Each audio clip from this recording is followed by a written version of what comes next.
أعوذ بالله من الشيطان الرجيم. بسم الله الرحمن الرحيم. الحمد لله رب العالمين الرحمن الرحيم مالك يوم الدين إياك نعبد وإياك نستعين اهدنا الصراط المستقيم صراط الذين أنعمت عليهم غير المغضوب عليهم ولا الضالين.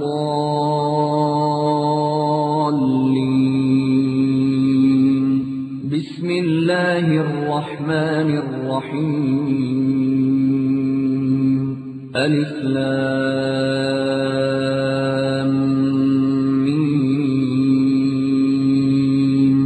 ذلك الكتاب لا ريب فيه هدى للمتقين الذين يؤمنون بالغيب ويقيمون الصلاة ومما رزقناهم ينفقون.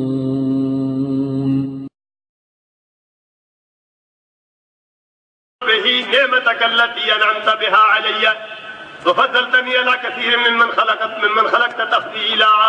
اللہ مجھے توفیق عطا فرما میں تیری ایسی حمد و ثنا بیان کروں جس کے ذریعے میں تیری وہ نعمت جو تو نے مجھ پر کی ہوئی ہے میں اس کا شکر ادا کروں، اور تو نے جو بہت ساری مخلوق پر مجھے فضیلت دی ہوئی ہے میں اس کا شکر ادا کر سکوں.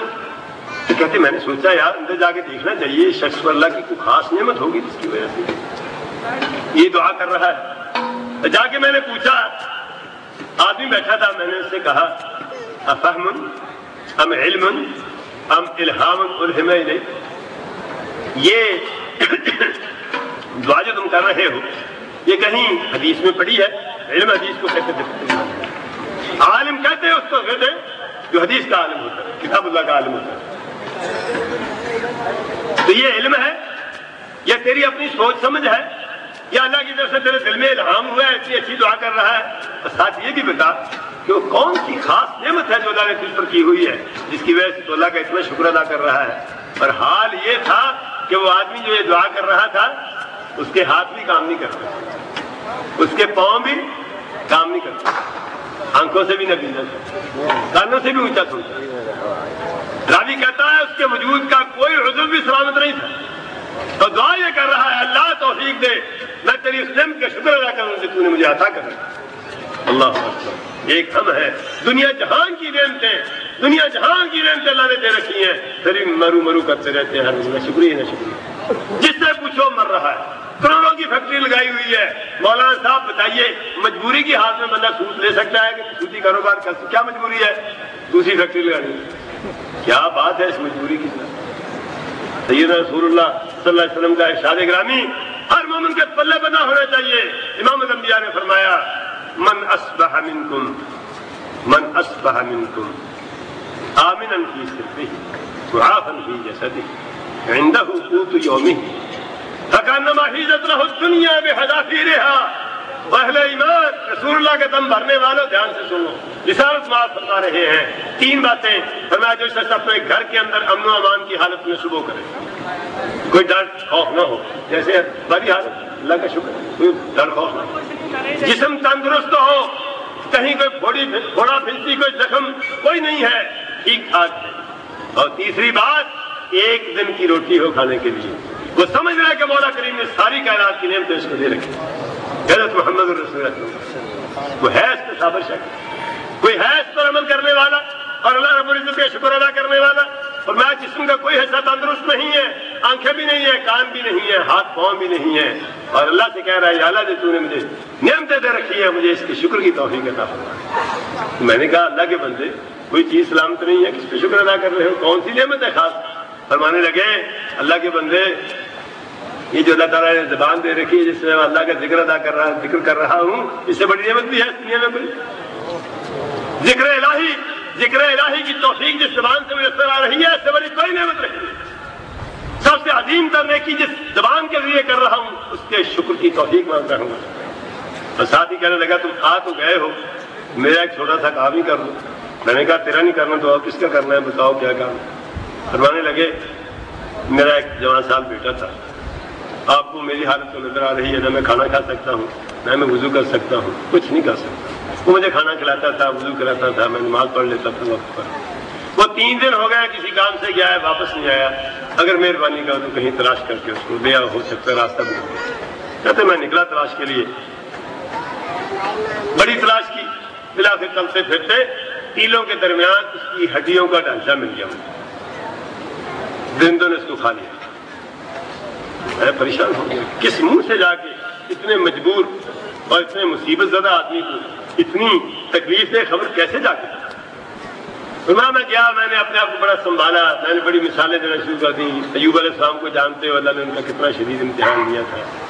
پھر اس کے بعد اور امتحان لیا، سارے خاندان کو دور کر دیا. انہوں نے کہا یار زیادہ باتیں نہ کرو، بتاؤ مسئلہ کیا ہے. بیٹے میرے کا کیا بنا؟ میں لگے کہ تیرے لیے اچھی خبر نہیں ہے.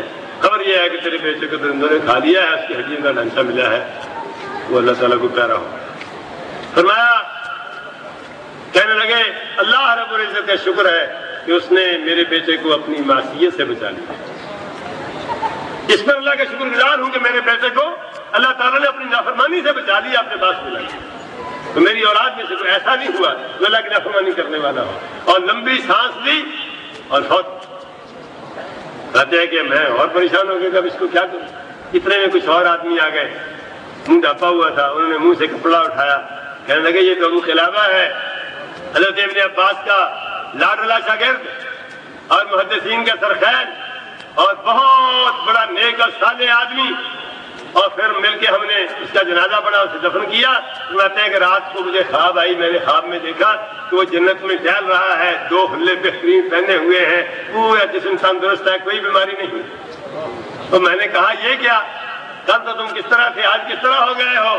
فرمانے لگے تم نے پڑھا نہیں ہے سلام علیکم بما صبرتم فنعم عقبی الدار. اللہ تعالیٰ صبر کرنے والوں کو سلام کہتا ہے. اور جنت کے اندر اللہ تعالیٰ کے کچھ مقامات ہیں جو صرف صبر اور شکر کی بدولت حاصل کیے جا سکتے ہیں، اور کوئی طریقہ نہیں ہے ان کو حاصل کرنے کا. صبر اور شکر کی بدولت اللہ تعالیٰ نے مجھے یہ انعامات دیے ہیں.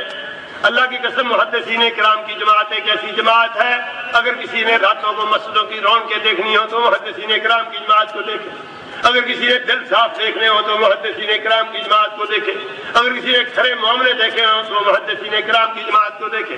اگر کسی نے پاکیزہ زبان دیکھنی ہو تو محدثین کرام کی جماعت کو دیکھے. امام بخاری رحمۃ اللہ علیہ فرماتے ہیں مجھے یقین ہے کہ قیامت کے دن اللہ رب العزت مجھے چغلی کے بارے میں کچھ نہیں کہیں گے. زندگی بھر کسی کی چغلی نہیں کی، اور ہم ایک دن کے لیے نہیں قسم کھا سکتے، ایک دن کے لیے بھی آج کے دن میں نے کوئی چغلی نہیں کی. اور یہ وہ شخص ہے پوری زندگی کے لیے کہہ رہا ہے، اور کہہ بھی اللہ کو رہا جو علام الغیوب ہے. تین محدثین اکرام کی جماعت نے امام الانبیاء کے لائے ہوئے دین کو لفظوں سے بھی محفوظ رکھا، اس کے معانی کو بھی محفوظ رکھا، اور اس پر عمل کو بھی محفوظ رکھا. اور اس کی روشنی میں جو مراتب احسان حاصل کیے جا سکتے تھے اس میں بھی ایسے مقامات اور ایسے عمل دکھائے جس کی نظیر کہیں نہیں ملتی، جس کی مثال کہیں. امید ہے کہ میرے دوستوں کو، میرے احباب کو اس مسئلے کی بنیاد سمجھ آ گئی ہوگی کہ اس کی بنیاد کیا ہے اور اس کا طریقہ کار کیا ہے، اس کا منہج کیا ہے، اس پر چلنے والے کس طرح کے نمونے ہوتے ہیں. کاش کہ ہم بھی کوشش کریں اس طرح کے ہو کے دکھائیں. وقت نہیں ہے، وہ تو مولانا نے مہربانی کر کے کہہ دیا ہے کہ ان کی رسی ڈھیلی کر دی ہے میں نے، لیکن یہ رسی بہت لمبی ہے. تو میرے اندر طاقت بھی کہاں، آپ کے اندر بھی طاقت کہاں. اللہ تعالیٰ حق کہنے سننے کی توفیق عطا فرمائے. میں بڑے اختصار سے اپنے عزیز طلبہ کو اس مسلک جس کے ہم علم بردار ہیں اس کی چند خصوصیات کی طرف توجہ دلانا چاہتا ہوں. امید ہے کہ عزیز ان کو دھیان سے سنیں گے اور کتاب و سنت سے اس کو مزید پھیلائیں گے اور اس پر عمل کرنے کی کوشش کریں گے. سب سے پہلا امتیاز اس مسلک محدثین کا یہ ہے کہ یہ مسلک ہدی الانبیاء ہے. یہ سارے انبیاء کرام کا راستہ ہے جو اکٹھا کر کے اللہ رب العزت نے حضرت محمد رسول اللہ صلی اللہ علیہ وسلم کو دے دیا، اور امام الانبیاء سے ہماری طرف منتقل ہو گیا. اور یہ انسان کو انسان بنانے والا راستہ ہے، جیسا کہ میں پہلے عرض کر رہا تھا کہ بندے کو بندہ بنا دیتا ہے یہ راستہ. یہ ہدی الانبیاء ہے، سارے انبیاء کا طریقہ کار ہے. فبہداہ مقتدہ، اللہ نے فرمایا یہ انبیاء کرام تلک حجتنا آتیناہا ابراہیم علی قومہ. وہ لمبا رکوع جس میں ڈھیر سارے انبیاء کرام کا ذکر ہے، آخر میں فرمایا اولئک الذین ھداھم اللہ فبہداہ مقتدہ. یہ لوگ ہیں جن کو اللہ تعالیٰ نے سچی، کھری اور اصلی ہدایت دے رکھی تھی. اے نبی صلی اللہ علیہ وسلم اور اے مومن بندے، تم بھی ان کے ہدایت پر چلنے کی کوشش کر. اولئک علی ھدی من ربہم واولئک ھم المہتدون. ویسے تو کچھ بھی سمجھتا ہے کہ میں سیدھی راہ پر چل رہا ہوں، ہر آدمی سمجھتا ہے کہ میں ہدایت یافتہ ہوں، لیکن ہر آدمی ہدایت یافتہ یہ کوئی شک نہیں ہے. ہدایت دو طرح کی ہے، ایک تم نے خود تلاش کی ہوئی ہے، ایک تمہارے رب کی طرف سے آئی ہے. ان کے بارے میں اللہ کی شہادت ہے. کیا شہادت؟ اولئک الذین، یہ لوگ جو ہے علی ھدی من ربہم، اولئک علی ھدی من ربہم، یہ اپنے رب کی دی ہوئی ہدایت پر چل رہے ہیں. لوگ اپنی سوچی ہوئی ہدایت پر چلتے ہیں یا اپنے رب کی ہدایت پر چلتے ہیں. رب کی ہدایت اور بندوں کی ہدایت میں بڑا فرق ہے. قل ان ھدی اللہ ھو الھدی، ہدایت تو وہی ہوتی ہے جو اللہ کی طرف سے آئے. اپنی سوچی ہوئی ہدایت ہدایت نہیں ہوتی. بندہ سمجھتا ہے کہ بڑا سمجھدار ہوں، لیکن اللہ تعالیٰ اس کو سمجھدار نہیں کہتے. اللہ تو اس کو سمجھدار کہتے ہیں جو اللہ تعالیٰ کی ہدایت نہیں کرتا ہے. ساری دنیا کے بے دین اور منافقین یہی سمجھتے ہیں کہ ہم عقل مند ہیں اور یہ بیوقوف ہے. سارے کافر مسلمانوں کو بیوقوف سمجھتے ہیں اور سارے مسلمان اہل حدیثوں کو بیوقوف سمجھتے ہیں. اور اللہ تعالیٰ کہتا ہے کہ جو کسی کو بیوقوف سمجھتا ہے مومن کو وہ بیوقوف ہے. وَإِذَا قِيلَ لَهُمْ آمِنُوا كَمَا آمَنَ النَّاسُ قَالُوا وَنُؤْمِنُ كَمَا آمَنَ السُّفَهَاءُ أَلَا إِنَّهُمْ هُمُ السُّفَهَاءُ وَلَٰكِن لَّا يَعْلَمُونَ. جب ان سے کہا جاتا ہے کہ ابوبکر عمر عثمان علی کی طرح اسلام لے آؤ، جیسا ایمان ان کا ہے ویسا ایمان قبول کر لو، کہتے ہیں عجیب بات ہے، آنکھیں بند کر کے محمد کے پیچھے لگے چلے. جو مانگتا ہے وہ دے دے، زندگی مانگے تو زندگی دے دے، خون مانگے تو خون دے دے، مال مانگے تو مال دے دے. اپنی عقل کام میں ہی نہ لائے، ہر بات اس کی مانتے رہے. سفیہ اس کو کہتے ہیں جس کو اپنے نفع نقصان کی پرواہ نہ ہو، جس کو پتہ نہ ہو اپنے آپ کو کیسے سنبھالنا ہے، اس کو سفیہ کہتے ہیں. منافقین کا خیال تھا کہ ابوبکر عمر عثمان اور اشرا مبشرہ صحابہ کرام یہ عقل مند نہیں ہے، ان کو اپنے مفاد کا ہی پتہ نہیں ہے. جو محمد کہتا ہے مانتے چلے جا رہے ہیں. ہم اپنا مفاد دیکھتے ہیں اور رسالت میں آپ کا مفاد بھی دیتے ہیں، اپنی حفاظت کرتے ہیں، اس کو بھی کچھ نہ کچھ دے دیتے ہیں، اس لیے بیوقوف ہے. اللہ نے آسمان سے وحی اتاری، الا انہم ھم السفہاء ولکن لا یعلمون. جو میرے مومن اور نیک بندوں کو بیوقوف کہے، میں گواہی دیتا ہوں کہ وہ بیوقوف ہے. یہ سچے اور عقل مند ہے، یہ عقل مند ہے. محمد کا متبع صلی اللہ علیہ وسلم عقل مند ہے. بے شک ساری دنیا اس کو بیوقوف کہتی رہے، کوئی کچھ دیکھ کے بیوقوف کہتا ہے، کوئی کچھ دیکھ کے بیوقوف کہتا ہے، لیکن جس کو پروردگار عقل مند کہے اس سے بڑا عقل مند کون؟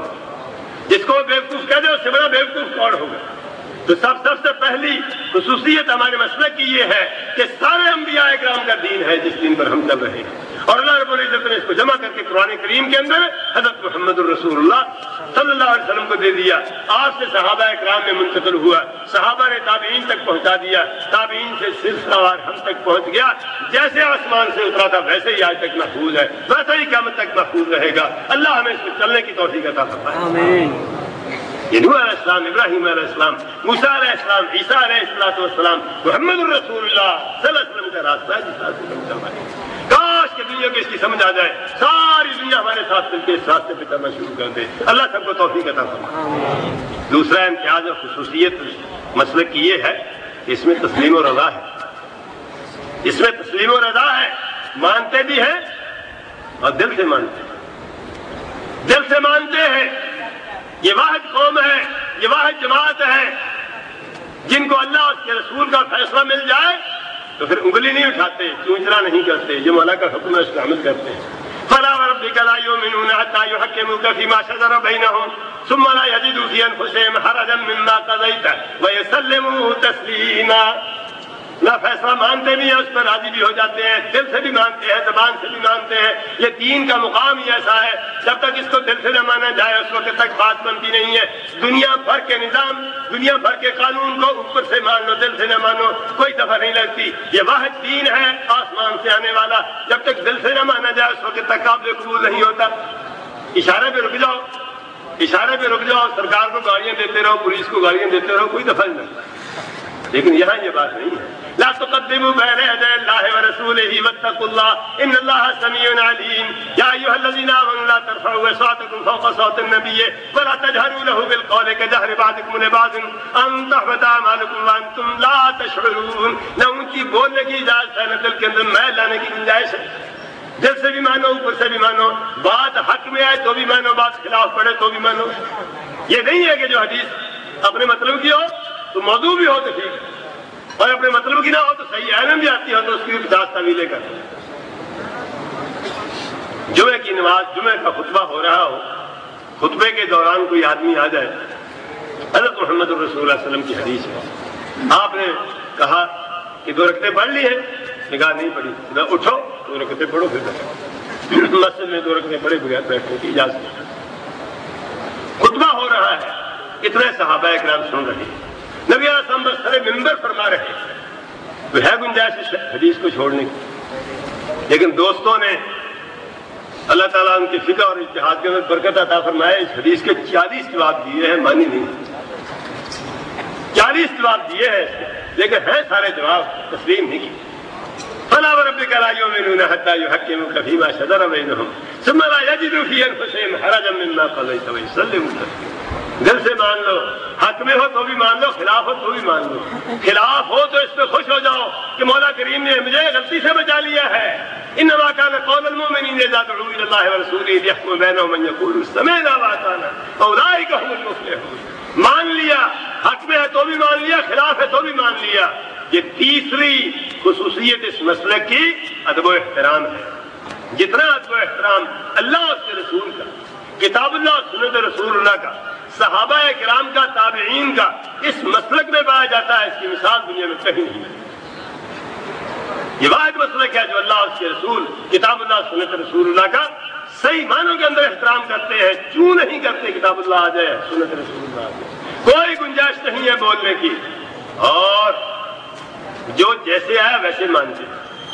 اور دوست احباب یہ کرتے ہیں، جو بات سمجھ آ جائے وہ مان لیتے ہیں، جو نہ سمجھ آئے اس کو ڈال کر سمجھ کے مطابق کرنے کی کوشش کرتے ہیں۔ اس عمل کو اصطلاح میں تعویل کہتے ہیں، اس عمل کو اصطلاح میں تعویل کہتے ہیں۔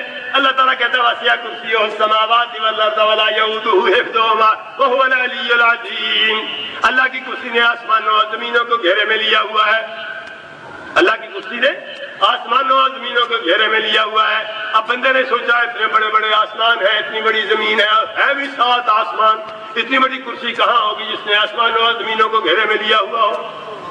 چونکہ بات سمجھ میں نہیں آئی اس لیے بات کو بگاڑ کے کرسی کا معنی حکومت کر دیا۔ یار اللہ تعالیٰ کو عربی زیادہ آتی ہے، تجھے زیادہ عربی آتی ہے؟ اللہ تعالیٰ کی مصری سے کرسی بنوانی؟ جب مان لیا ہے ان اللہ علی کل شیء قدیر، جب مان لیا کلام امرا فانما یقول له کن فیکون، اللہ تو کن کہہ کے ایسی کروڑوں کرسیاں پیدا کر دے، یہ تعجب کی کون سی، پریشانی کی کون سی بات ہے؟ ابھی تو ان کو شاید اس بات کا پتہ نہیں چلا کہ حدیث میں آتا ہے یہ کرسی جو اتنی بڑی کرسی ہے وہ عرش معلیٰ کے سامنے ستون کی حیثیت رکھتی ہے۔ جیسے بادشاہ معظم عرش میں بیٹھے، تخت میں بیٹھے اور پاؤں رکھنے کے لیے ستون رکھ لے آگے، عرش تو اس سے بھی بڑا ہے۔ اور عرش کے بارے میں جب پتہ چلا کہ اتنا بڑا ہے تو اور پریشانی ہو گئی۔ اس کے بارے میں ایک بڑے عالم دین نے، مجھے نام لینے کی عادت نہیں ہے، کتاب لکھی ہے جس میں ثابت کیا ہے کہ عرش اللہ تعالیٰ کی مخلوق نہیں ہے، اس کی صفت ہے۔ لا حول ولا قوة۔ تو یہ ادب و احترام کے منافی ہے۔ کتاب اللہ کے اندر جو آ گیا، جیسے آ گیا ویسے مان لو، اپنی نہ چلاؤ، جو بات سمجھ میں نہ آئے اس کو اپنی سمجھ کے مطابق ڈالنے کی کوشش نہ کرو۔ یہ تو کتاب اللہ کو کہہ رہے ہو کہ میری مانو، یہ تو نہیں کہہ رہے کہ میں کتاب اللہ کی مان رہا، اپنے آپ کو کتاب اللہ کے تابع کرو، کتاب اللہ کے اپنے تابع نہ کرو۔ یہ ادب و احترام ہے، اور یہ ادب و احترام اس مسئلے کی خصوصیت ہے۔ بے شک لوگ کہتے رہے، بے شک لوگ کہتے رہے، لیکن حق یہ ہے کہ دنیا میں دین کا احترام کرنے والا استعمال سے اور کوئی نہیں، رسالت باب کا احترام ادب کرنے والا، کتاب اللہ اور سنت رسول اللہ کا ادب و احترام کرنے والا ان سے زیادہ کوئی نہیں۔ یہ واحد جماعت ہے جو اللہ اس کے رسول کا سچا اور حقیقی احترام کرتا ہے۔ چوتھی خصوصیت اس مسلک کی یہ ہے کہ اس میں قیاسات کی نفی ہے، خاص طور پر توحید کے باب میں، صفات الہی کے باب میں، اسماء الہی کے باب میں، اللہ پر ایمان لانے کے باب میں، اصول دین کے باب میں کوئی قیاس یا جماعت قبول نہیں کرتی، اس لیے کہ قیاس تو وہاں ہوتا ہے جہاں دو چیزیں مشترک ہوں۔ اللہ اپنی مخلوق کے ساتھ کسی معاملے میں مشترک نہیں ہے، قیاس کیسے؟ اور اس قیاس نے بڑے فتنے جنم دیے ہیں، اس قیاس نے بڑے فتنے جنم دیے ہیں۔ دنیا کے سارے فتنے اس وجہ سے پیدا ہوئے ہیں کہ لوگوں نے اللہ تعالیٰ کو مخلوق پہ قیاس کیا ہے یا مخلوق کو اللہ پہ قیاس کیا ہے، اس سے سارے فتنے پیدا ہوئے ہیں۔ یہود و نصارہ کا یہی مسئلہ ہے کہ انہوں نے اللہ رب العزت میں مخلوق کی صفتیں مان لی ہے، اور عزیر اور ابن مریم میں اللہ تعالیٰ کی صفتیں مان لی ہے. اور ہمارے ماحول کے اندر جو فتنہ سب سے بڑا ہے وہ یہی ہے کہ شفاعت ایک اللہ کے دربار میں جو ہوگی، وہ شفاعت کو دنیا کے اندر جو شفاعت ہوتی ہے اس نے قیاس کر لیا ہے. اس سے سب سے بڑے فتنے برپا ہوئے. بندہ سمجھتا ہے کہ فلاں اتنا بڑا آدمی میرا سفارشی ہے، میرا کون کچھ بگاڑے گا، کسی نے کچھ کہا تو اس کا نام لے لوں گا. تو یہاں اس کو کھینچ کے یہاں بھی لے آئے کہ نبی علیہ الصلوۃ والسلام کے امتی ہیں، جو مرضی کرتے رہے نبی صاحب کو آگے کر دیں گے، بات بن جائے گی. اللہ نے صاف کیا دیا ہے، لا تنفعهم شفاعۃ الشافعین، اس دربار میں کسی کی سفارش قبول نہیں ہوگی. وہاں تو صرف اسی کی سفارش چلے گی جس کے بارے میں اللہ رب العزت جس کو اجازت دیں گے، جس کے بارے میں اجازت دیں گے، جتنی اجازت دیں گے، جو کہنے کی اجازت دیں گے، اس سے آگے کوئی نہیں بڑھے گا. دنیا کے اندر بڑے لوگوں کے پاس جو چھوٹے لوگوں کی سفارشیں ہوتی ہیں، بادشاہ کے دربار میں جو اس میں مقربین کی سفارش ہوتی ہیں، ان سفارشوں کا اللہ کے دربار میں سفارش سے کوئی تعلق نہیں. اس قیاس میں بڑا بیڑا غرق کیا ہے. اس لیے توحید کے باب میں، اصول دین کے باب میں، اللہ پر ایمان کے باب میں کسی قسم کے کسی قیاس کی کوئی گنجائش نہیں ہے. ان قیاسوں کی نفی صرف یہ جماعت کرتی ہے اور کوئی نہیں کرتی. سارے فتنے یہاں سے جنم لیتے. اور پانچویں خصوصیت اس کی یہ ہے کہ شہادت حق پر یقین کرتے ہیں. شہادت حق کیا ہے؟ دنیا کی سب سے بڑی گواہی. شاہد اللہ انہ لا الہ الا ہو والملائکۃ واولو العلم قائما بالقسط. اللہ نے آسمان سے عرش معلی سے گواہی دی کہ میرے سوا کوئی معبود نہیں ہے، میرے سوا کوئی معبود نہیں. اس سے بڑی گواہی کیا ہو سکتی ہے؟ جو گواہ اپنی گواہی سمجھا نہ سکتا ہو کتنا کمزور ہوتا ہے. مولا کریم اپنی گواہی سمجھا نہ سکے یہ کیسے ہو سکتا ہے؟ اس گواہی کے ابو جان کو بھی سمجھا گئی تھی، اس لیے تمہیں انکار کرتے تھے. آج کا مسلمان اس کو اس گواہی کی سمجھ نہیں آ رہی. اللہ کی توفیق ہے کہ ہم اس گواہی پر یقین رکھتے ہیں. تو یہ چند خصوصیات ہیں جن کو ہر وقت ذہن میں رہنا چاہیے. اسی کے تناظر میں اپنے مسلک کا جائزہ لینا چاہیے اور لوگوں کو بیان کرنا چاہیے. تو یہ مسلک اللہ کی توفیق سے محدثین کرام نے صحابہ اکرام کے شاگردوں تابعین سے لے کر اپنی ان کتابوں کے اندر جمع کیا. یہ محدثین کا تعارف ہے، محدثین کے مشن کا تعارف ہے، محدثین کی کتابوں کا تعارف ہے. بات تو بہت لمبی ہے لیکن میں نے بہت اختصار سے جو مجھ سے ہو سکا میں نے کہا. اللہ تعالیٰ قبول فرمائے. ان کتابوں میں سے ایک کتاب امام بخاری رحمۃ اللہ علیہ کی الجامع الصحیح. محدثین کرام جن کو اللہ تعالیٰ نے توفیق عطا فرمائی، بڑے بلند پایا لوگ، نیکی اور تقوی میں آخر کو پہنچے ہوئے، علم کے اعتبار سے انتہا کو پہنچے ہوئے، اپنی ہر بات رسالت میں آپ تک پہنچانے والے. اللہ رب العزت کی مہربانی تھی ان پر. اور ان میں سے جس شخص نے پوری 14 صدیوں میں صحابہ و تابعین کے بعد سب سے اونچا مقام حاصل کیا وہ امام بخاری رحمۃ اللہ علیہ ہے، جن کی ایک کتاب آپ نے پڑھ کے ختم کی. سب سے اونچا مقام ان کا ہے امیر المومنین فی الحدیث و طبیب عللہ فی القدیم والحدیث. امیر امراء المومنین فی الحدیث و طبیب عللہ فی القدیم والحدیث.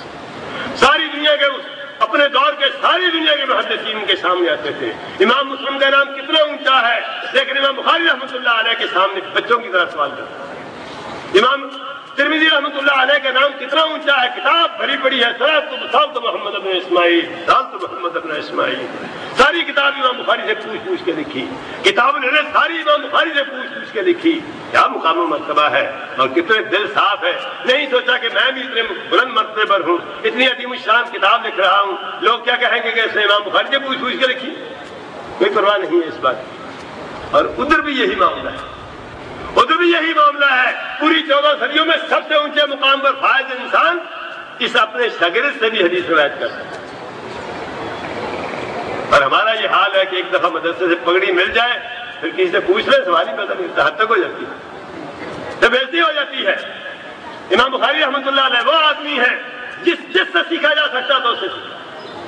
اس کے بغیر مقام بنتا نہیں. 5 طبقے ہیں امام بخاری رحمۃ اللہ علیہ کے. کیا بات ہے. ایک طبقہ وہ ہے جنہوں نے امام بخاری رحمۃ اللہ علیہ کو ثقہ تابعین سے حدیثیں سنائی، مکی بن ابراہیم وغیرہ. وہ لوگ ہیں جنہوں نے ثقہ تابعین سے روایتیں سنائی امام بخاری رحمۃ اللہ علیہ کو. اسی وجہ سے ایک صحابی، ایک تابعی، ایک ان کے شاگرد، 3 واسطے ہیں امام بخاری کی بعض حدیثوں میں حضرت محمد الرسول اللہ صلی اللہ علیہ وسلم اور امام بخاری کے درمیان. باقی سارے بھی اسی زمانے کے تھے لیکن ثلاثیات کسی کی نہیں ہے، وہ اسی حد کی. اور کمال یہ ہے کہ کسی شخص نے امام صاحب پر نقد بھی نہیں کیا کہ ان کی ثلاثیات صحیح ہیں. اتنی مدت بعد آنے والے ان کے استادوں میں وہ لوگ شامل ہیں جو امام مالک اور امام حنیفہ کے استادوں کے طبقے کے لوگ. کیا بات ہے، کیا عزت اور مقام ہے. اور دوسرے طبقے کے وہ لوگ جنہوں نے تابعین کا زمانہ تو پایا لیکن ثقہ تابعین سے روایت نہیں لی انہوں نے. تیسرا طبقہ ان لوگوں کا جو امام بخاری رحمۃ اللہ علیہ سے عمر میں تھوڑے بڑے تھے. اور چوتھا طبقہ ان لوگوں کا جو امام بخاری کے ہم عمر تھے، ان سے بھی امام صاحب مل بیٹھے. اور پانچواں طبقہ امام بخاری کے استادوں کا وہ جو امام صاحب سے چھوٹے تھے یا ان کے شاگردوں میں شمار ہوتے تھے، ان سے بھی پڑھا، ان سے بھی حدیثیں لی. کوئی پرواہ نہیں کی کسی بات کی کہ عزت کا تو مسئلہ ہوگا، ہے بھی نہیں، ہوتا بھی نہیں اللہ رب العزت کے فضل سے. الحکمت ضالت المؤمن فهو احق بها حيث وجدها. علم تو جہاں سے مل جائے، علم تو جہاں سے مل جائے. اپنے زمانے کے سب سے بڑے عالم کو اپنے زمانے کے سب سے چھوٹے آدمی سے خیر کی بات مل جائے تو فوراً قبول کر لینا چاہیے اور اعتراف بھی کرنا چاہیے، دنیا کو بتا دینا چاہیے کہ میں نے فلاں.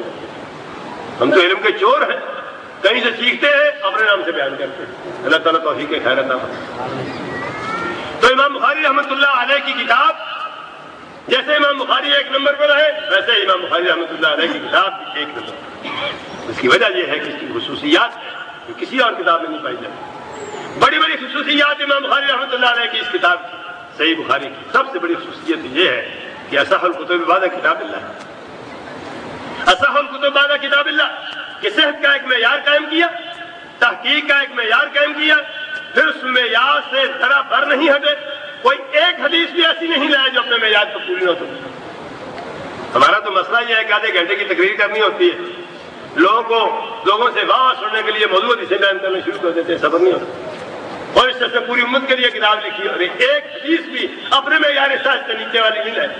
کیا حوصلے کی بات ہے، کیا حوصلے کی بات ہے. اسی چیز کا نتیجہ ہے، اسی چیز کا نتیجہ ہے کہ اتنی صدیاں گزر گئیں، آج تک کوئی آدمی نہیں کہہ سکتے کہ امام بخاری نے فلاں حدیث کو اس طریقے سے سمجھا ہے اور امام بخاری کی فہم غلط ہے. نہ کسی نے صحت کے معیار پہ نقد کیا اور نہ ہی کسی نے امام صاحب کی فہم کی غلطی نکالی. یہ مولا کی دین ہے اور وہاں بڑے بڑے ائمہ کی غلطیوں کی لائنیں لگی ہوئی ہیں، لائنیں لگی ہوئی ہے اور لوگ معذرتیں کر رہے ہیں. اور یہاں یہ حال ہے کہ ایک بات بھی ایسی نہیں جس پر کوئی نقد کر سکا ہو. یہ اصح الکتب بعد کتاب اللہ ایسی آسانی سے نہیں بن جاتی. اگر بندہ چاہتا ہے کہ اس کی بات قابل اعتماد ہو، اس کی بات سن کر لوگ یقین کر لیں، اس کے مسلک کی سچائی پر یقین کر لیں، تو اس کا فرض بنتا ہے کہ اپنے مسلک کو، اپنے مسلک جس طریقے سے امام الانبیاء چھوڑ کے گئے اسی طریقے سے قائم رہے.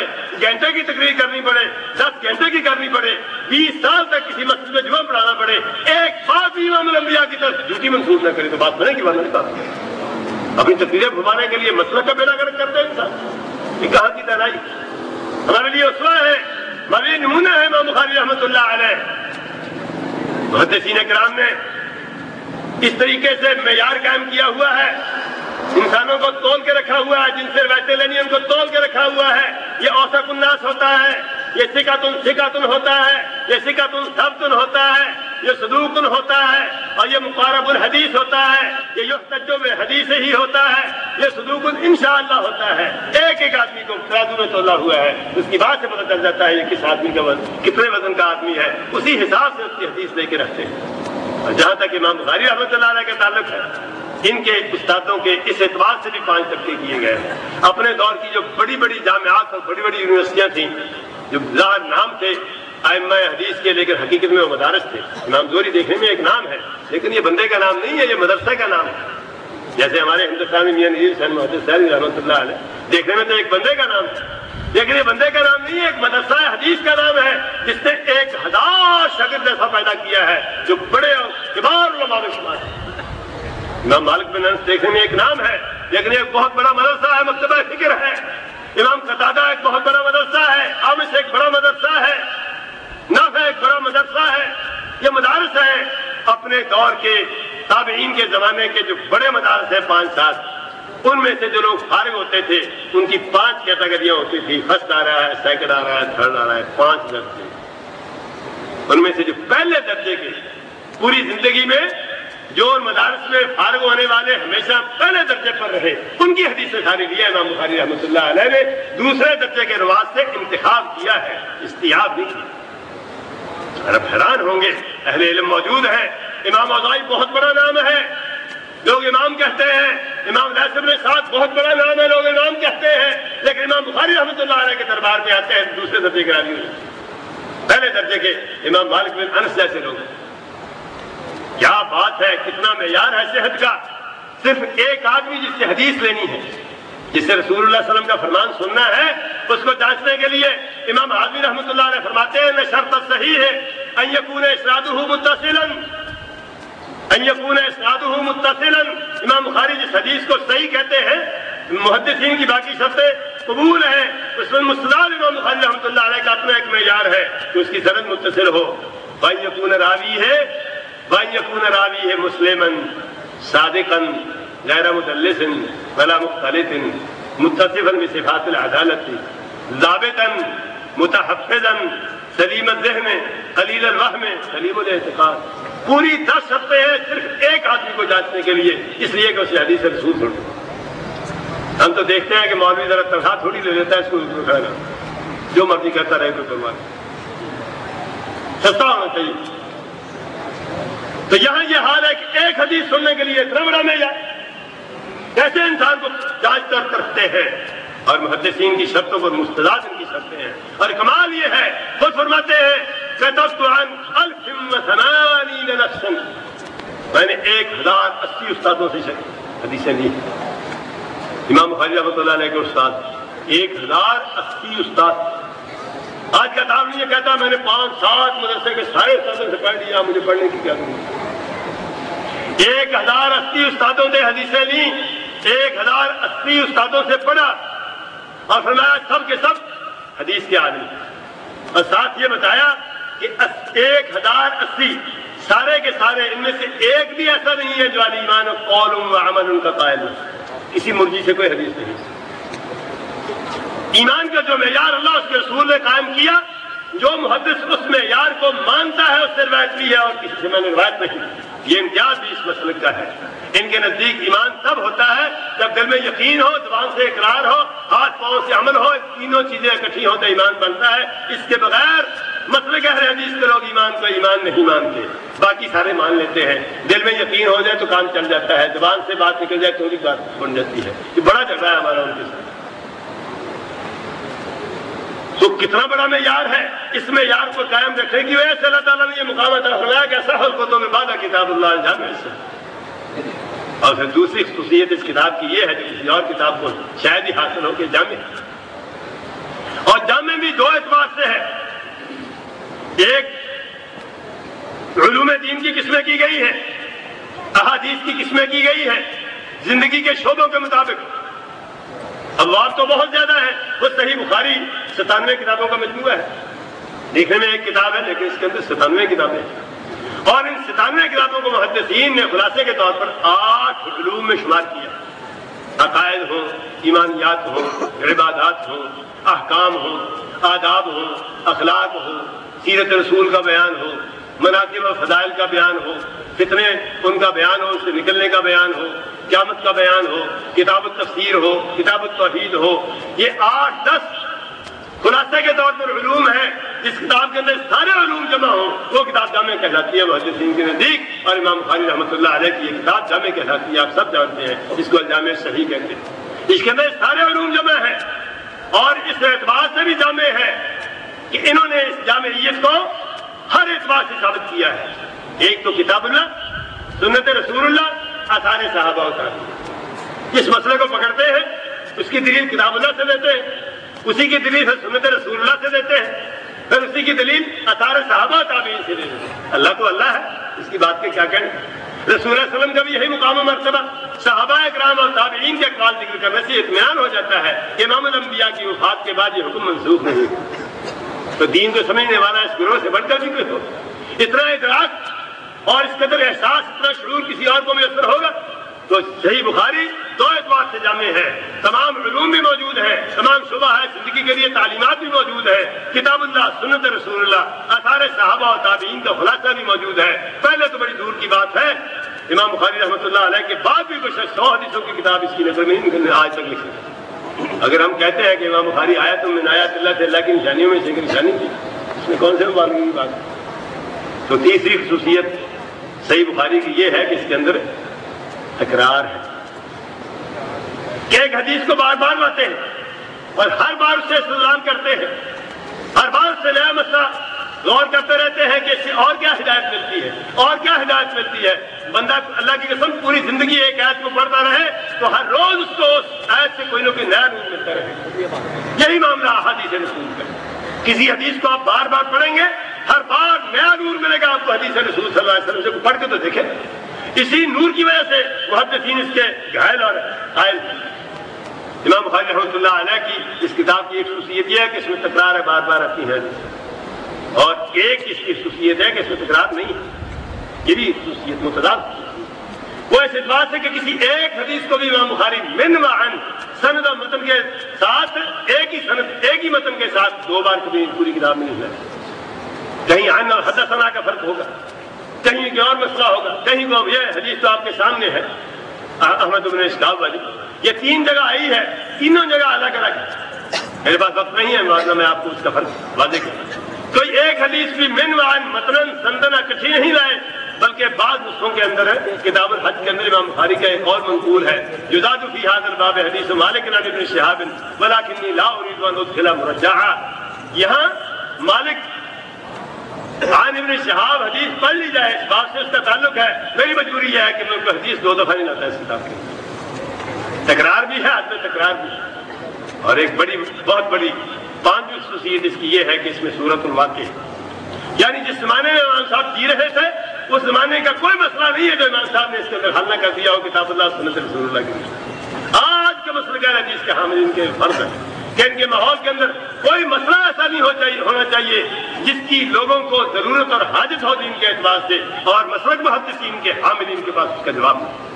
یہ امام بخاری رحمۃ اللہ علیہ کی کتاب اللہ سنت رسول اللہ کی روشنی میں اور چھٹی خصوصیت ہے صحیح بخاری کی، اور بہت عظیم الشان خصوصیت، اور یہ خصوصیت تقریباً تمام محدثین کی کتابوں میں پائی جاتی ہے کہ اس کے اندر تعصب نہیں، سب کی دلیلیں ذکر کرتے ہیں، مخالفین کی بھی ذکر کرتے ہیں، اور یہ محدثین کے سوا اور آپ کو کہیں نہیں ملے گا، صرف ان کے پاس رفع دین کرنے کی دلیل دے دی، رفع دین نہ کرنے کی بھی دلیل دے دی، آپ فیصلہ کر لیں کون سی دلیل کبھی ہے کس پہ ہوتا ہے۔ جس کتاب کو بھی جس مسئلے کی کتابوں کو اٹھاؤ گے ان کے اپنے مسئلے کی دلیلیں ہوں گے، کسی اور کی دلیل نہیں ہوگی۔ اپنے مسئلے کی دلیل اپنے امام کا قول ہو تو بھی قابل قبول ہے، اپنے امام کے شاگرد کا قول ہو تو بھی درج کر دیا جائے گا، دوسرے کے مسئلے کی دلیل قرآن کریم کے اندر حدیث رسول اللہ کے اندر ہو تو بھی ذکر نہیں۔ یہ امتیاز بھی امام بخاری رحمۃ اللہ علیہ اور ان کی جماعت کو حاصل ہے۔ یہ بالاختصار صحیح بخاری کی خصوصیات ہے۔ اب ہم باب کی طرف آئیں۔ یہ باب کتاب التوحید کا آخری باب ہے، اور کتاب التوحید یہ بھی صحیح بخاری کا امتیازی نشان ہے۔ اللہ رب العزت کا تعارف کرایا، وہ تعارف جو انبیاء کرام کرتے رہے اللہ رب العزت کا۔ اگر کوئی معرفت الہی حاصل کرنا چاہے تو اس کو چلے کاٹنے کی ضرورت نہیں ہے، اس کو چاہیے کہ صحیح بخاری کی کتاب التوحید پڑھے، سمجھ آ جائے گی اس کو والا کریم کتنی عظیم ذات ہے۔ شاید یہ مناسبت ہو، نبی صلی اللہ علیہ وسلم کا فرمان ہے کہ اللہ رب العزت کے ایک دم 100 ایسے نام ہیں جو شخص ان کو یاد کر لے، ان پر یقین کر لے، ان کے مطابق عمل کر لے، ان کے مطابق عقیدہ بنا لے، وہ جنت میں داخل ہو جاتا ہے۔ امام بخاری رحمۃ اللہ علیہ نے اللہ رب العزت کے اسماء و صفات کے ثبوت کے لیے، اس بات کے لیے قرآن کریم کی ایک کم 100 آیتیں ذکر کی۔ بعض لوگ حدیثیں نہیں مانتے اس بات میں، نہیں جو مانتے وہی دے دیتے، کچھ تو مانو گے کہ نہیں۔ یہ صحیح بخاری کی کتاب التوحید اور آخری کتاب ہے۔ اللہ کی قسم جو تعارف امام صاحب نے اللہ تعالیٰ کا اس کتاب کے اندر کرایا، پھر اس کے خلاصے کے طور پر امام شیخ الاسلام ابن تیمیہ رحمۃ اللہ علیہ نے اپنی کتاب العقیدۃ الواسطیہ میں کرایا۔ اگر آپ پڑھیں تو آپ کا جی چاہے کہ میں بیوقوف رہا، مجھے تو شروع سے لے کر آخر تک حفظ کر لینی چاہیے یہ کتاب۔ یہ تو کتاب میرا اوڑھنا بچھونا ہونا چاہیے۔ اگر اہل حدیث سچے اور کھرے اہل حدیث ہوں، ان کو اپنے مسلک کی فکر ہو، تو یہ کتابیں ہر سستی میل تک پہنچا دیں۔ اللہ تعالیٰ ہمیں توفیق عطا فرمائے۔ اور اس کتاب التوحید، اللہ کی وحدانیت پر ایمان، اللہ رب العزت کی الوہیت پر ایمان، وہ اس وقت تک مکمل نہیں ہوتا جب تک آخرت پر ایمان نہ لایا جائے۔ اور آخرت پر ایمان اصول ایمان میں سے چھٹا اصل ہے، اور اس کی بڑی اہمیت ہے اس کو بیان کرنے کے لیے، اور اس کا ایک حصہ خاص طور پر کہ قیامت کے دن جب بندہ مرنے کے بعد دوبارہ اٹھے گا، وہاں کائنات کی سب سے بڑی عدالت انصاف قائم کی جائے گی، جہاں لوگوں کے اعمال تولے جائیں گے۔ اور یہ سوال کہ وہاں کیا کیا تولا جائے گا، اس سوال کا جواب دینے کے لیے امام بخاری رحمۃ اللہ علیہ نے آخری باب باندھا، باب قول اللہ تعالیٰ ونضع الموازین القسط لیوم القیامہ۔ میں اہل علم کو توجہ دلا دوں کہ وزن اور میزان کا ذکر قرآن کریم میں 4 مقامات پر آیا، سورہ اعراف میں بھی ہے، سورہ انبیاء میں بھی ہے، سورہ مومنون میں بھی ہے، سورہ القارعہ میں بھی ہے. لیکن امام بخاری رحمۃ اللہ علیہ نے جس آیت کا انتخاب کیا ہے وہ اس کے بارے میں انتہائی جامع اور بہت کچھ بیان کرنے والی آیت ہے. اگر ہم اس آیت کو لے کے بیٹھ جائیں تو صبح ہو جائے اس آیت کی شرح ختم نہ. یہ توفیق ہے اللہ رب العزت. اور پھر اس سے جو اپنا استدلال تھا اس کا ذکر کیا، اعمال بنی آدم واقوالہم توزن، وہاں کیا تولا جائے گا. حدیثوں کے اندر اس کی صراحتیں موجود ہیں کہ اعمال بھی تولے جائیں گے اور بندے جو عمل کرنے والے ہیں وہ بھی تولے جائیں گے، اقوال بھی تولے جائیں گے، جن کتابوں کے اندر وہ اقوال لکھے گئے ہیں وہ بھی تولی جائیں گی، چاروں چیزیں تولی جائیں گی. اور خلاصے کے طور پر امام صاحب رحمۃ اللہ نے اعمال اور اقوال کا ذکر کیا. یہ جو میں نے 4 باتیں ذکر کی ہیں چاروں کا صراحت کے ساتھ حدیثوں کے اندر ذکر ہے. مولانا کی چھٹی دینے کے باوجود میں آپ کو تنگ نہیں کرنا چاہتا، بات لمبی ہو رہی ہے، اس حدیثیں بیان کرنے لگے. تو اس کے بعد امام صاحب رحمۃ اللہ علیہ کی یہ عادت ہے کہ جب باب باندھتے ہیں اس مسئلے سے متعلقہ کوئی لفظ قرآن کریم میں کہیں بھی آ رہا ہو مشکل یا حدیث کے اندر آ رہا ہو اس کی شرح بھی کر دیتے ہیں کہ کہیں برخوردار کو کوئی لوگوں کی کتاب نہ کنگالنی پڑے، یہی سارا مسئلہ حل کر دیتے ہیں. اب قصاص والعدل بالرومی بتا دیا کہ یہ لفظ ہے اور یہ بعض کا خیال ہے کہ رومی زبان کا لفظ ہے. پھر اس کے بعد ایک بہت بڑا سوال پیدا ہوتا تھا کہ کس لفظ ہے قاف سین تا، کہیں اس کا معنی عدل آ جاتا ہے، کہیں اس کا معنی ظلم آ جاتا ہے. وہ بھی بتا دیا کہ اگر مقصد ہو تو پھر عادل ہوتا ہے، قاصد ہو تو پھر جائر اور ظالم ہوتا ہے. اس کی وضاحت کی یہاں گنجائش نہیں. آگے بڑھے تو حدیث ہے، یہ باب ہے اور آگے حدیث کے پھر ہمیشہ 2 حصے ہوتے ہیں، ایک سند ہوتی ہے ایک متن ہوتا ہے. اور کمال اللہ کی مہربانی اہل علم اور اہل حدیث اور محدثین پر اللہ کی مہربانی ہے کہ لوگ سند اور حدیث دونوں کو حدیث کہتے ہیں. رسالت باب کے فرامین کا جو مقام مرتبہ ہے سب کو معلوم ہے، لیکن اللہ تعالیٰ نے ان کو بیان کرنے والوں کے نام بھی اس کے ساتھ لکھی کروا دیے. جب بھی حدیث بیان کی عن ابی ہریرہ عن عبداللہ بن مسعود عن عبداللہ بن عمر، جب تک کسی بندے کا نام نہیں آتا اسے حدیث بیان کی بات نہیں بنتی، مزہ ہی نہیں آتا. لوگ اس کے ساری کو حدیث ہی کہتے ہیں، لیکن حدیث کے پھر 2 حصے، ایک سند ہے ایک متن ہے. اور امام بخاری رحمۃ اللہ علیہ کی جو اسانید ہے، جن لوگوں سے امام بخاری رحمۃ اللہ علیہ نے حدیثیں بیان کی ہیں ان کے بارے میں محدثین کا فیصلہ ہے کہ جاوز القنطرہ، جو راوی صحیح بخاری کے اندر آ جائے کہتے ہیں تو کوڑ پار کر گیا ہے، اس کے بارے میں جائزہ لینے کی ضرورت نہیں ہے. اس کو امام بخاری نے ذکر کر دیا بس وہ پاس ہو گیا. لیکن بطور تبرک بات کرنے میں کوئی حرج بھی نہیں ہے، تاکہ آپ کو پتہ چلے کہ امام صاحب کا مقام و مرتبہ اور امام صاحب کے روایت کا کیا مقام و مرتبہ ہے. امام صاحب کے استاد یہاں احمد بن اشکاب ہے، اور یہ حدیث صحیح بخاری میں بھی آئی ہے، صحیح مسلم میں بھی آئی ہے، جامع ترمذی میں بھی آئی ہے، ابن ماجہ میں بھی آئی ہے، مسند احمد میں بھی. امام بخاری رحمۃ اللہ علیہ نے 3 استادوں سے روایت سنی، زہیر بن حرب اور قتیبہ بن سعید اور یہاں احمد بن اشکاب. امام بخاری رحمۃ اللہ علیہ نے ایک حدیث 3 استادوں سے سنی اطمینان کے لیے، اور تھوڑا تھوڑا فرق ہے اس کا بھی ذکر کر دیا. امام مسلم رحمۃ اللہ علیہ نے یہی حدیث 4 استادوں سے سنی، ابو قریب سے، محمد بن عبداللہ سے، محمد بن طریف البجلی سے اور اسی زہیر بن حرب سے. ایک استاد امام بخاری والا، 3 الگ ہے، 3 اور 3 6 استاد ہوتے. امام ترمذی رحمۃ اللہ علیہ نے یہ حدیث یوسف بن عیسیٰ سے لی، ان کے استاد اس حدیث کو سنانے کے لیے یوسف بن عیسیٰ ہے، 7 استاد ہو گئے.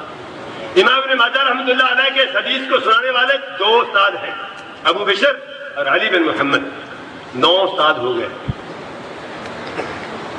اور امام احمد بن حنبل رحمۃ اللہ علیہ جو ان 9 کا استاد ہے محمد بن فضیل، وہ براہ راست اس کے شاگرد ہے.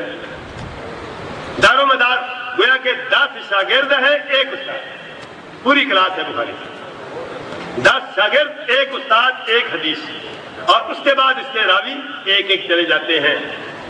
اور لطائف الاسانید کے اعتبار سے اس سند کے اندر ایک لطیفہ یہ ہے کہ یہ فرد مطلق ہے، غریب مطلق ہے، یہ اس کی مثال ہے، شرح کی گنجائش نہیں. دوسرا لطیفہ اس کے اندر یہ ہے سند کا کہ اس کے سارے راوی کوفی ہیں، سارے راوی کوفی ہیں. ماسوی ابو ہریرہ رضی اللہ تعالیٰ عنہ کے احمد بن اشکاب سے لے کر ابو زرع تک سارے کوفی ہیں. اس سے یہ اشارہ دینا مطلوب ہے کہ محدثین کے یہاں تعصب نہیں پایا جاتا ہے. کوئی پرواہ نہیں ہے، کوئی کوفے کا ہو کوئی بصرے کا ہو، اسے لے لیتے ہیں، حق جو بھی بیان کرے اسے لے لیتے ہیں، کوئی تعصب نہیں ہے کسی کے ساتھ۔ اگر کہیں کوفے والوں پر محدثین کا حملہ ہو رہا ہو تو کوفے والوں سے تو غلطی ہوئی ہوگی، علاقائی تعصب نہیں۔ سب سے آخر میں جو حدیث لائے، اس کو اتنا مقام دیا اور اتنی اس کو اہمیت دی، اس کے سارے راوی کوفی۔ یہ امام رفاعی رحمۃ اللہ علیہ کی وسعت درکی۔ اور تیسرا لطیفہ اس کے اندر یہ ہے کہ اس کے صحابی اور اس سے بیان کرنے والے تابعی دونوں کی کنیت میں بھی اختلاف ہے اور نام میں بھی اختلاف ہے، یہ بھی ایک مستقل علم ہے۔ اور پانچواں لطیفہ یہ ہے کہ اس حدیث کے راوی حضرت ابو ہریرہ رضی اللہ تعالیٰ عنہ اکثر الصحابہ روایت، صحابہ اکرام نے سب سے زیادہ روایتیں بیان کرنے والے۔ یہ اسانید کے جو لطیفے، علمی لطیفے ہوتے ہیں جن پر بحثیں ہوتی ہیں، اس کی مثالیں دے رہا ہوں۔ تو یہ احمد بن اسحاق امام بخاری رحمۃ اللہ علیہ کے جو استاد ہیں، ثقۃ ثبت حافظ قابل اعتماد راوی، اس سے اگلے راوی جو ہیں محمد بن فضیل رحمہ اللہ تعالی، بڑے پائے کے محدث ہیں۔ حافظ ابن حجر رحمۃ اللہ علیہ کہتے ہیں صرف اہل علم کے لیے توقف فیہ من توقف لتشیعہ، توقف فیہ من توقف لتشیعہ۔ پھر امام حافظ ابن حجر رحمۃ اللہ علیہ نے اپنی سند سے بیان کیا اس کا قول کہ رحم اللہ عثمان رضی اللہ تعالی عنہ ولا رحم اللہ من لا يترحم علی عثمان رضی اللہ تعالی۔ یہ کہا کرتے تھے اللہ حضرت عثمان پر رحمت فرمائے، جو حضرت عثمان کے لیے رحمت کی دعا نہ کرے اللہ اس پر رحمت نہ فرمائے، اس لیے اس کے شیعوں کی تہمت ختم ہو۔ اور امام بخاری کے ذکر کرنے سے پھر ان کا مقام و مرتبہ بلند ہو۔ ان کے استاد ہیں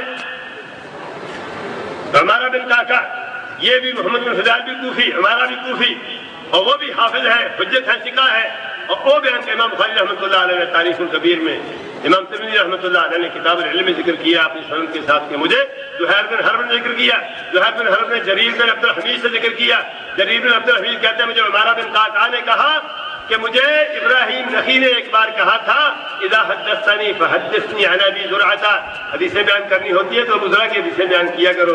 کیوں؟ اس لیے کہ میں نے ایک بار اس سے ایک حدیث سنی تھی، پھر کئی سال بعد میں نے دوبارہ وہی حدیث اس سے پوچھی، فما اخرم منہ حرفا واحدا، اس میں اس نے ایک حرف کی تبدیلی کی، جتنا قابل اعتماد انسان ہے۔ اور اس کے بعد وہ آ جاتا ہے الامام الحافظ الحجۃ الثبت المجتہد الفقیہ ابو ہریرہ رضی اللہ تعالی عنہ، اکثر صحابت حدیث، سب سے زیادہ صحابی، سب سے زیادہ روایتیں بیان کرنے والا صحابی ابو ہریرہ رضی اللہ تعالی۔ اللہ اکبر! طلبہ علم کے لیے مثال ہے، طلبہ علم کے لیے مثال ہے۔ امام الانبیاء صلی اللہ علیہ وسلم کی صحبت سے 3.5-4 سال میں اثر آئی، خیبر میں مسلمان ہوئے تھے، خیبر میں مسلمان ہوئے، وہ جن کو 20 سال کی صحبت میں اثر آئی ان سے بھی آگے نکل گئے، پڑھ گیا۔ اگر بندہ پڑھنا چاہے تو جہاں پڑھنا، لوگ باتیں کرتے ہیں لیکن حساب کر کے دیکھ لو، پوری زندگی پر حساب کر کے دیکھو، روزانہ کی 4-5 حدیثیں آتی ہیں، تعجب کی بات نہیں۔ اور کمال طلب علم یہ ہے، امام الانبیاء دنیا سے چلے گئے، ابو ہریرہ کی طلب حدیث پھر بھی ختم نہیں ہوئی، مسجد میں تشریف لاتے، حضرت عائشہ صدیقہ کے حجرے کے قریب سے گزرتے، اونچی اونچی آواز سے حدیثیں پڑھتے تاکہ کوئی غلطی ہو جائے تو مائی صاحبہ غلطی نکالے۔ اور لوگ باتیں بھی کرتے تھے، لوگ باتیں بھی کرتے تھے، پرواہ نہیں کرتے تھے۔ نبی علیہ السلام کا معجزہ ہے ابو ہریرہ کا حافظہ، رسالت میں آپ کا معجزہ ہے، ابو ہریرہ کی یادداشت حضرت محمد رسول اللہ علیہ وسلم کا معجزہ ہے۔ کسی نے حضرت ابو ایوب انصاری سے کہا یار آپ کو امام الانبیاء کا اتنا قرب حاصل تھا، امام الانبیاء آپ کے مہمان بنے، آپ ان کے میزبان تھے، اتنی قرابت رہی آپ کی ان کے ساتھ، میں نے آپ کو سنا آپ کہہ رہے تھے عن ابی ہریرہ عن رسول اللہ صلی اللہ علیہ وسلم، ٹھیک ہے بات کہ آپ ابو ہریرہ کے واسطے سے روایتیں بیان کریں، کمال وسعت ظرفیہ۔ انہوں نے فرمایا کہ لا نقول عن ابی ہریرہ عن رسول اللہ احب الی من اقول عن رسول اللہ، میں اگر ابو ہریرہ کے واسطے سے بیان کروں کہ مجھے پسند ہے کہ میں ابو ہریرہ کے بغیر رسول اللہ سے بیان کروں، یعنی مجھے اپنے پر اتنا اعتماد نہیں جتنا ابو ہریرہ پر اعتماد ہے۔ حضرت طلحہ بن عبید اللہ احد العشرۃ المبشرہ، اتنے ممتاز صحابی ہیں کہ 10 مبشرہ میں سے ہے اور قرشی ہے، اتنا عظیم مقام۔ کسی نے ایک دن کہا کہ طلحہ تم 10 مبشرہ میں سے ہو، اتنے مقام و مرتبہ والے ہو، رسالت میں آپ کی تم نے اتنی صحبت پائی ہے، پھر بھی ابو ہریرہ دوسی یمانی کل کا آنے والا تم سے زیادہ روایتیں لیے پھر رہا ہے۔ اس کا اشارہ تھا کہ کہیں جھوٹ تو نہیں بولتا، کیا یہ شخص تم سے زیادہ حدیثیں جانتا ہے؟ فرمانے لگے جہاں تک اس بات کا تعلق ہے کہ ابو ہریرہ کو ہم سے زیادہ حدیثیں آتی ہیں، فلا شک فی ھذا، مجھے اس میں کوئی شک نہیں، کاش کہ علماء کرام اپنا دل صاف کرنا چاہتے۔ کیا اعتراف ہے؟ اشرف مشرف سے ہوتے ہوئے ابو ہریرہ کے مقام کا اعتراف کرتے ہیں. وجہ یہ تھی کہ ہمارے گھر بار تھے، ہمارے مال مواشی تھے، ہمارے کھیت تھے، سب کچھ تھا، ہم تو میں رہتے تھے.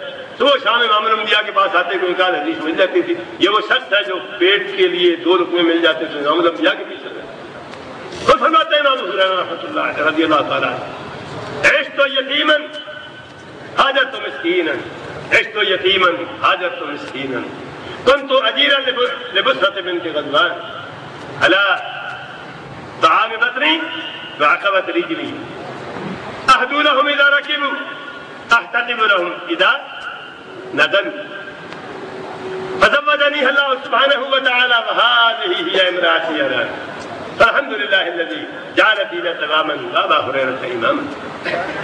کہ میں نے زندگی گزاری ساری یتیمی کی حالت میں. یمن سے ہجرت کر کے مدینے آیا تو مسکین تھا.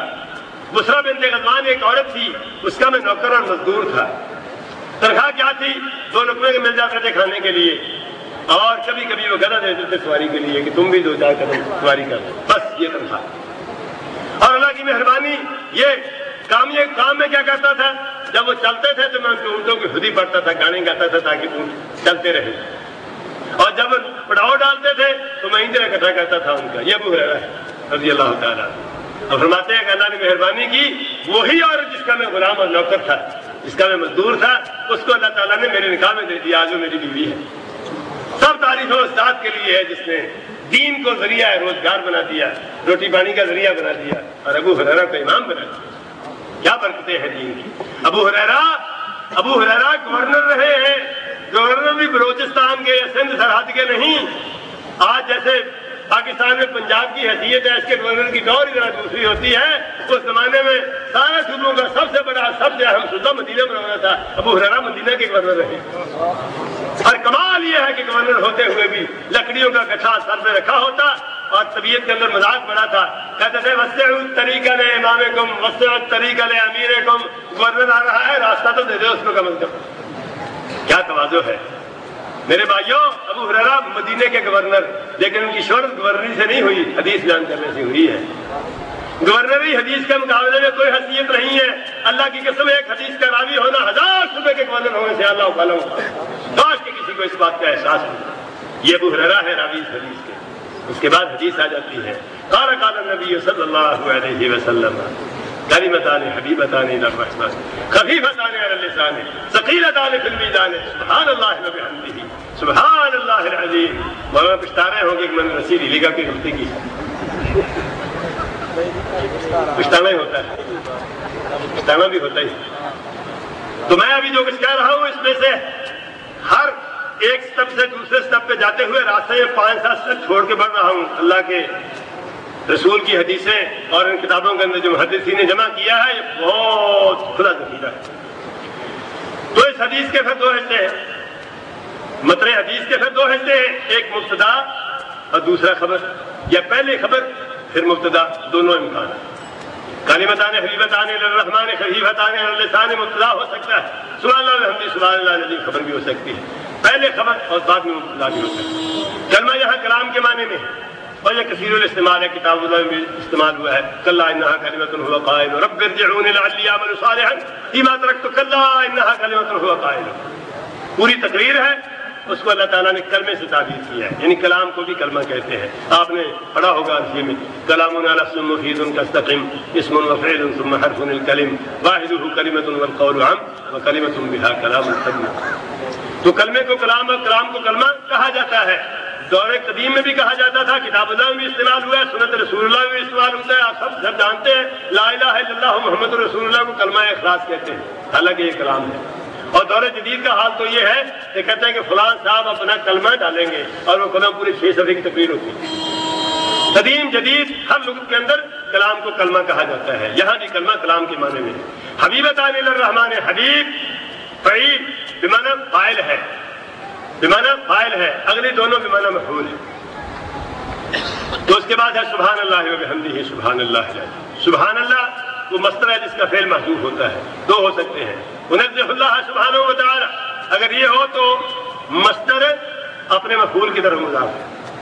اور یہ بھی ہو سکتا ہے کہا جائے سبح اللہ سبحانہ وتعالی نفسہ، نزہ اللہ سبحانہ وتعالی نفسہ. یہ ہو تو پھر کہا جائے گا کہ مصدر اپنے فاعل کی طرف مضاف ہے. دونوں صورتیں ممکن ہیں. وبحمدہ ہی حمد کے ساتھ سبحان تنزیہ ہے اور حمد اللہ تعالیٰ کی صفات کا اقرار ہے. اب آئیے ذرا اس کے معانی اور مفہوم کی طرف. تسبیح و تحمید دو باتیں ہیں. ایک یہ ماننا کہ مولا کریم کے اندر کوئی عیب نہیں ہے, کوئی کمی نہیں ہے, کوئی کوتاہی نہیں ہے, کوئی تقصیر نہیں ہے, کوئی ایسی بات نہیں کہہ سکتے جس پہ انگلی رکھی جا سکتی ہو مولا کے اندر پائی, کوئی ایسی. اس کے سارے نام اعلیٰ و بالا ہیں, اس کی ساری صفتیں اعلیٰ و بالا ہیں, اس کے سارے فعل اعلیٰ و بالا ہیں, اس کے سارے کام اعلیٰ و بالا ہیں. کوئی دنیا کی طاقت اس کی کسی کام کے اندر کوئی غلطی نہیں نکال سکتی. صرف ایک مثال ارجع البصر هل ترى من فطور ثم ارجع البصر كرتين ينقلب اليك البصر خاسئا وهو حسير. چیلنج موجود ہے. ساری دنیا کے کروڑوں انسان آسمان کو دیکھو, بار بار دیکھو, ہزار بار دیکھو, لاکھ بار دیکھو, سارے مل کے دیکھو, تمہیں کبھی ایک غلطی نہیں ملے گی آسمان پر. یہ اس کی مخلوق ہے. جس کی مخلوق میں کوئی غلطی نہ ہو, اس کی صفت میں کیسے غلطی ہوگی, اس کے نام میں کیسی غلطی ہو, اس کی ذات میں کیسے کوئی عیب ہوگا. مولا کی ذات عیبوں سے پاک ہے, یہ یقین رکھنا ضروری ہے. اگر کوئی شخص بیٹے کا محتاج ہو تو یہ تو بہت بڑا عیب ہے. لو کان للرحمن ولد فانا اول العابدین. ایک معنی اس کا یہ کیا گیا ہے, اگر اللہ کا کوئی بیٹا ہوتا تو سب سے پہلے میں اس اللہ کا انکار کرتا. تو معبود کیسے ہو سکتا ہے جس کا بیٹا ہے؟ بندہ بیٹے کے سامنے تو مجبور ہو جاتا ہے. بندہ بیٹے کے سامنے تو کوئی حیثیت نہیں رکھتا. تکاد السماوات يتفطرن منه وتنشق الارض وتخر الجبال هدا ان دعوا للرحمن ولدا وما ينبغي للرحمن ان يتخذ ولدا ان كل من في السماوات والارض الا اتى الرحمن عبدا لقد احصاهم وعدهم عدا. پوری کائنات صفے مان کر اللہ کے دربار میں کھڑی ہوگی. اس کا بیٹا کیسے ہو سکتا ہے؟ بیٹا کسی کے دربار میں کھڑا ہوتا ہے؟ وہ تو باپ کا شریک ہوتا ہے. حضرت جبریل علیہ السلام اتنی طاقت والے, اتنی عظمت والے, اتنے مقام والے, اتنے زور والے, 600 پروں کے مالک, ایک پر مارے تو پہاڑ توڑ کے رکھتے ہیں. فرماتے ہیں ما نتنزل الا بامر ربک له ما بین ایدینا وما خلفنا. امام الانبیاء نے کہا کہ زیادہ آیا کرو, ملنے کا شوق ہوتا ہے تو اللہ کی باتیں سناتے ہو, آگے دیر کر دیتے ہو. جبریل فرمانے لگے ما نتنزل الا بامر ربک, ہم تیرے رب کی اجازت کے بغیر آسمان سے اتر نہیں سکتے. طاقتیں اپنی جگہ ہیں, اللہ کے سامنے کچھ نہیں ہے. لہ ما فی السماوات وما فی الارض وما بینہما وما تحت الثری. وجاء ربک والملک صفا صفا وجاء ربک والملک صفا صفا وعرضوا علی ربک. فرمایا ساری دنیا صفے مان کر اللہ کے دربار میں کھڑی ہوگی. بڑے بڑے بادشاہ بھی وہاں آپ کو بھٹی جھونکنے والے ماچھیوں کی طرح کھڑے نظر آئے. ذات اتنی عظیم ذات, کوئی عیب نہیں ہے اس کے. تو بندے تو خدائی کرے تو تیری مرضی ہے. اللہ نے بتایا سبح للہ ما فی السماوات وما فی الارض. ریت کے ذرے بھی سبحان اللہ کہتے ہیں, آسمان بھی سبحان اللہ کہتا ہے, زمین بھی سبحان اللہ کہتی ہے, پہاڑ بھی سبحان اللہ کہتے ہیں, درختوں کے پتے بھی سبحان اللہ کہتے ہیں. فرشتے تو زندہ نہیں رہ سکتے جب تک سبحان اللہ کی تصویر. مولا نے ان کو بتایا تھا انی جاعل فی الارض خلیفہ, میں زمین میں خلیفہ پیدا کرنے والا ہوں. انہوں نے سوچا شاید اللہ تعالیٰ کو اپنی تسبیح بہت زیادہ پسند ہے, اس کے لیے بندہ پیدا کر رہا ہے. نحن نسبح بحمدک ونقدس لک. یا اللہ ہم تیری تسبیح بیان کر رہے ہیں, ہم تیری حمدیں بیان کرتے ہیں, تیری تقدیسیں بیان کرتے ہیں. تجھے کیا ضرورت ہے کسی اور کی؟ فرمایا مسئلہ ضرورت کا نہیں ہے, میری پسند یہ ہے کہ میں بندے کو پیدا کروں, آدم کو پیدا کروں, اس کی اولاد کو پیدا کروں, اور آدم اس کی اولاد کی زبان سے سبحان اللہ سنوں. یہ مجھے پسند ہے. بندے تو پھر بھی سبحان اللہ کہتا, تو پھر بھی سبحان اللہ نہیں کہتا. تیرے نبی نے تجھے بتایا بھی ہے کہ 2 کلمے ہیں, صرف گنتی کے 2 کلمے مولا کریم کو پسند ہے. اس مولا کو پسند ہے جس کا نام رحمان ہے. تو سبحان اللہ کہے گا تو رحمت بس, اس لیے رحمان کا ذکر کیا. اللہ کو پسند ہے, اللہ تعالیٰ کو ان سے محبت ہے, آسانی سے زبان سے نکل آتے ہیں, مشکل نہیں ہے, فعل کوئی نہیں ہے, سارے کے سارے اسماء ہیں. اسماء خفیف ہوتے ہیں, فعل ذرا ثقیل ہوتا ہے. سارے کے سارے اسماء ہیں اس لیے خفیف ہیں. اور قیامت کے دن میزان کو ترازو کو بھر دیں گے تیری نیکیوں کے ساتھ. کیا کیوں مخل کرتا ہے, کیوں سبحان اللہ نہیں کہتا؟ قرآن بھرا پڑا ہے, قرآن بھرا پڑا ہے. امام صاحب رحمۃ اللہ علیہ حدیث لائے اور پورے قرآن سے اس کی تائید ہوتی ہے. جیسے کہ میں نے ابھی کہا, فرشتے بھی یہی کام کرتے ہیں, فرشتے بھی یہی کام, اہل جنت بھی یہی کام کرتے ہیں. دعواہم فیہا سبحانک اللہم وتحیتہم فیہا سلام وآخر دعواہم الحمدللہ رب العالمین. لوگوں تنگ پڑ جاتے ہو, لوگ دکھ دیتے ہیں, لوگ باتیں کرتے ہیں، دل سکڑ جاتے ہیں، اس کے جواب میں چغلیاں کرتے ہو، سازشیں کرتے ہو. مولا کریم نے اپنے نبی کو تعلیم دی تھی، تم بھی یہ تعلیم سیکھ لو. وتوکل علی الحی الذی لا یموت وسبح بحمد ربک وکفی بربک بذنوب عبادہ خبیرا. اللہ پر بھروسہ کر، بڑی سے بڑی مصیبت آ جائے، بڑے سے بڑا کام ہو، سبحان اللہ و بحمدہ کا وظیفہ کر دیا کر، سارے مسئلے آ جائیں گے، سارے مسئلے حل ہو جائیں گے. فسبحان اللہ حین تمسون وحین تصبحون، سبحان اللہ حین تمسون وحین تصبحون.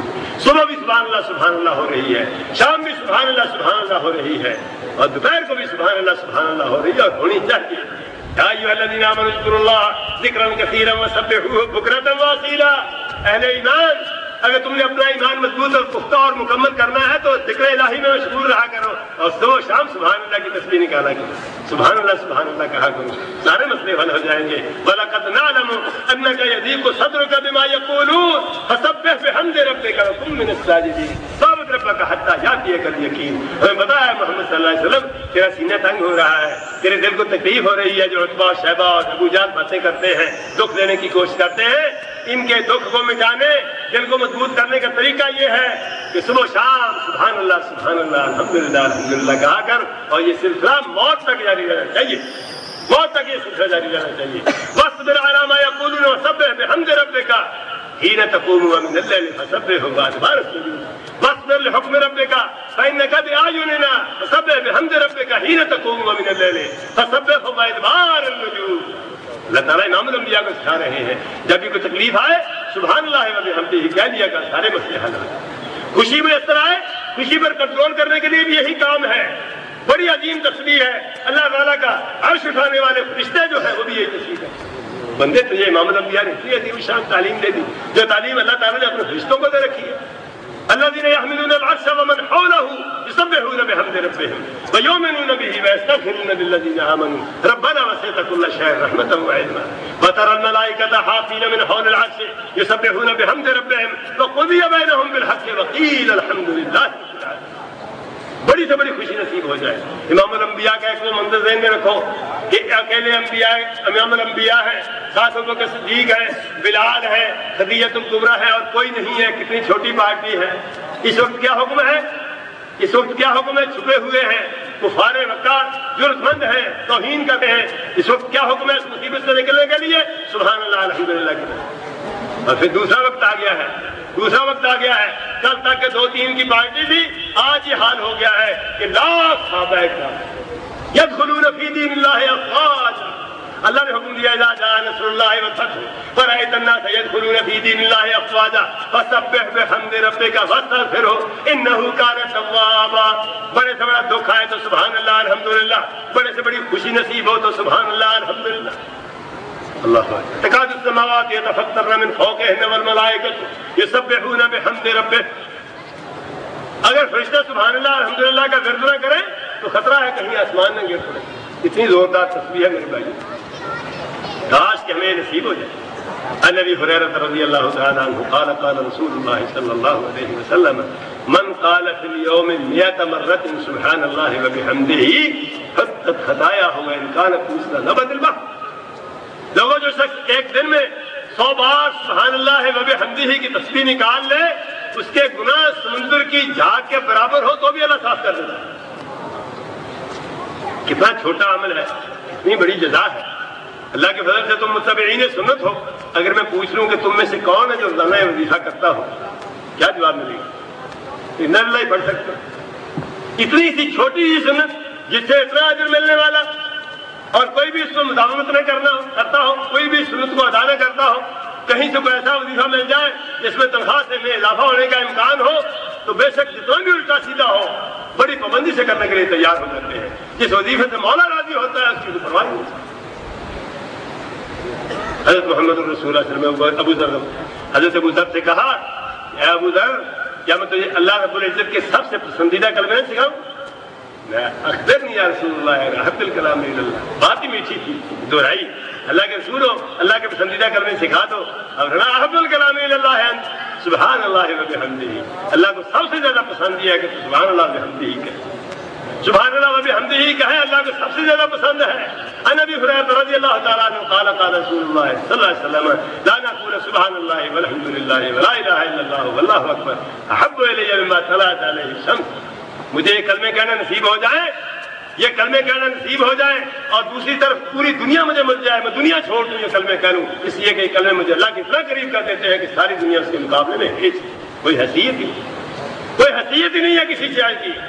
عن ابی مالک الاشعری رضی اللہ تعالیٰ عنہ قال قال رسول اللہ صلی اللہ علیہ وسلم الحمدللہ تملأ المیزان۔ امام الانبیاء فرماتے ہیں لوگوں کہ تم ایک بار اونی سی زبان سے الحمدللہ کہتے ہو، کتنا چھوٹا عمل ہے، تو میں قیامت کے دن دیکھو پورے ترازو کو اس نے بھر رکھا ہوگا الحمدللہ۔